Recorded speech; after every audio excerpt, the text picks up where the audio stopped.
Welcome back to another Coffee Talk with HR Advantage. My name is Samantha Gamble and I am a Human Resources intern, and today I'm here with the President of HR Advantage, Lynette Weatherford, and she is going to be discussing the upcoming requirements of the I-9 forms.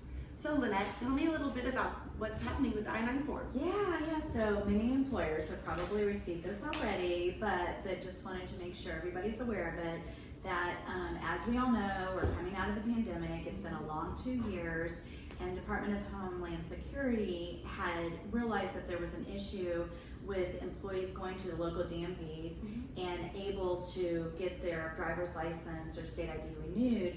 So they temporarily had allowed employers to accept expired documents for the Form I-9. And when is this going to be implemented? Yes, so May 1st, starting next week, actually on Sunday, that any new hire that comes in needs to have current, driver's license or state ID. So no longer is that going to be allowed. Perfect. And what action should employers be taking? Great. Again, starting May 1st, if they have any new hires, they need to make sure that the new hires bring in unexpired documentation for that list B. And if they have, say during the course of this, from May 2020 through this, where we are now, April 29th, of 2022, if they do have any, they need to do an audit of their I-9 forms. So they'll look at the new hires.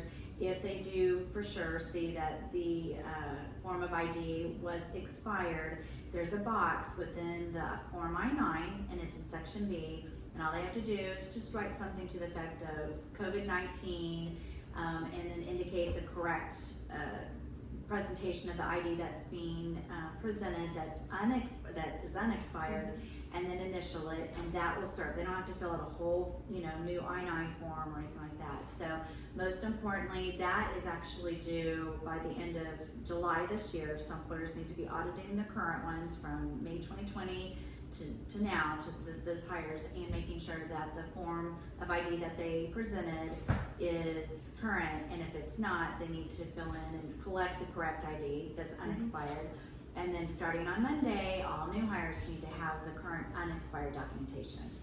Also, with that being said, there was a time, and it still is in action, where Department of Homeland Security for remote workers that, due to COVID, still we have individuals that seems to be the best course of kind of protecting everyone, that they have lifted, it was set to expire as well, allowing their documents not to have to be presented or reviewed, if they're working remotely, and that has been